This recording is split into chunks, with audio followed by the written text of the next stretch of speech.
Assalamualaikum warahmatullahi wabarakatuh. Selamat datang di channel Adaptive E-Learning. Nama saya Daus dengan kode asisten FDA. Di sini saya akan membahas tentang bab 4, yaitu tentang pengertian Linux, macam-macam distro Linux dan sistem file Linux. Ini pengertian Linux. Jadi apa itu Linux? Linux adalah sebuah sistem operasi berbasis Unix. OS Linux merupakan hasil pengembangan freeware dan open source. Berbeda dengan Windows, Linux kebanyakan berupa software open source atau gratis. Jadi apa arti dari open source? Jadi open source itu artinya gratis. Gratis ini maksudnya gratis digunakan. Jadi kalau kita pakai Linux tuh kita nggak perlu beli lisensi. Kalau Windows kan butuh beli lisensi gitu kan. Nah kalau ini benar-benar gratis, kita nggak butuh lisensi yang berbayar itu. Dan kode-kode di Linux tuh bisa dimodifikasi sesuai yang kita inginkan. Jadi codingan yang ada di Linux tuh bisa dimodif sesuai yang kita inginkan. Jadi intinya Linux itu open source, sifatnya itu open source. Lalu ada kelebihan Linux, memiliki lisensi yang gratis seperti yang tadi saya bilang. Kita nggak perlu beli lisensi lagi seperti Windows. Terus minim crash karena menggunakan kode 32 bit, memiliki tingkat keamanan yang tinggi, memiliki tampilan interface yang menarik, cocok untuk dijadikan komputer server, admin, dan personal. Jadi rata-rata perusahaan itu servernya itu OS-nya sebagian besar adalah OS Linux. Jadi OS Linux tuh buat dijadikan komputer server. Terus lebih ringan saat dijalankan, serta memiliki kode sumber Linux yang dapat dimodifikasi. Jadi kode sumber atau source code Linux ini dapat dimodifikasi sesuai yang kita inginkan. Terus kekurangan Linux apa? Memiliki dukungan software yang kurang lengkap karena tidak kompatibel dengan OS Linux. Jadi ya mungkin software yang software itu kebanyakan kompatibelnya sama OS Windows. Kalau sama OS Linux tuh masih ada yang nggak bisa, jadi maksudnya nggak kompatibel. Terus kedua, proses instalasi dan konfigurasinya yang lebih rumit. Ya ini Linux emang agak susah untuk konfigurasi dan instalasinya itu lebih kompleks. Kita lanjut tentang distro Linux. Sebelum saya menyebutkan macam-macam distro Linux, di sini saya akan menjelaskan apa itu distro Linux. Jadi ini latar belakangnya. Jadi ketika Linux baru saja dibuat, itu hanya ada satu jenis Linux.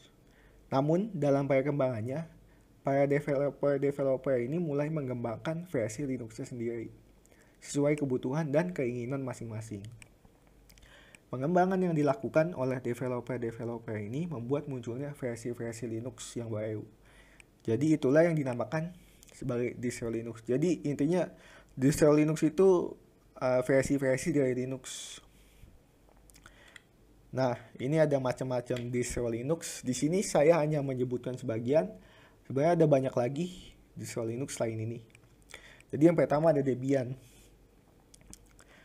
Terus ada Red Hat. Nah, kalau Red Hat ini banyak dipakai di perusahaan-perusahaan. Terus ada CentOS. Nah, kalau CentOS itu komen lainnya atau CMD-nya itu sama seperti Red Hat. Karena basisnya itu ya dari Red Hat. Terus kalau Ubuntu ini turunan dari Debian. Jadi ya komen lainnya ini sama seperti Debian. Karena basisnya itu ya Debian. Terus ada SUSE dan Fedora. Kalau Fedora ini sama seperti CentOS, ya basisnya itu Red Hat juga. Terus kita lanjut aja ke file system.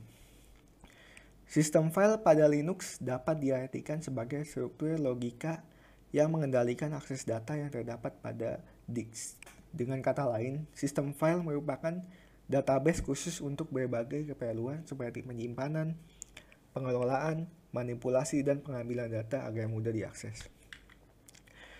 Di sini ada jenis-jenis file system dari Linux. Sebelumnya saya ingin kasih tahu kalau misalnya Windows tuh file sistemnya itu ada FAT sama NTFS. Nah, kalau di Linux ini beda, dia pakai file system yang bernama EXT. Kepanjangannya itu extended. Rata-rata sih biasanya pakai EXT, bisa juga pakai ReiserFS. Jadi EXT ini ada beberapa versi, ada 2, 3, 4. Kita mulai dari EXT2. Jadi EXT2 ini jenis sistem file Linux yang paling tua. Sistem file EXT2 ini menyimpan data secara hierarki standar yang banyak digunakan oleh sistem operasi. Terus lanjut EXT3. Kalau EXT3 ini peningkatan dari sistem file EXT2. Ini nih upgradean dari EXT2. Terus fiturnya apa? Ada fitur journaling dan integritas data. Pada EXT3 ini kinerja atau performa atau kecepatannya itu lebih cepat daripada EXT2 karena ini merupakan upgradean dari EXT2. Lanjut kita ke EXT4. Kalau EXT4 ini peningkatan dari sistem file EXT3.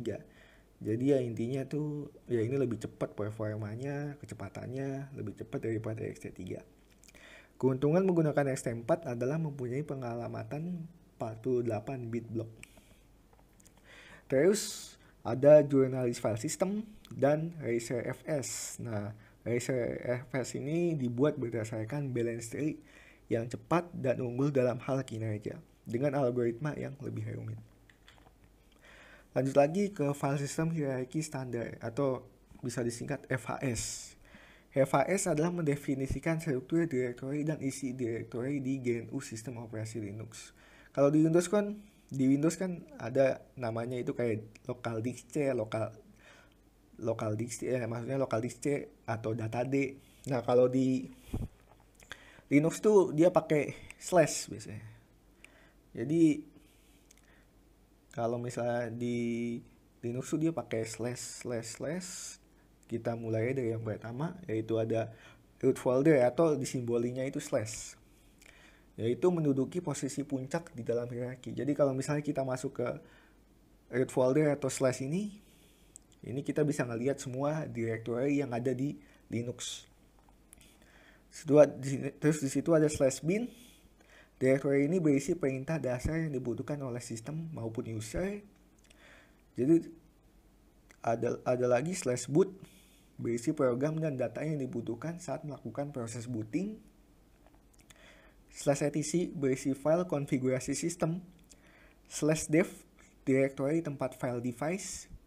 Slash home directory tempat penyimpan data user. Slash lib berisi file-file library dari aplikasi yang ada di sistem. Lalu ada slash media, directory untuk flash disk. Jadi saat kita menyolokkan flash disk ke PC kita, disinilah slash media. Jadi file-file yang ada di flash disk itu disimpan di slash media. Terus ada slash mnt, directory tempat pengaitan sistem sementara.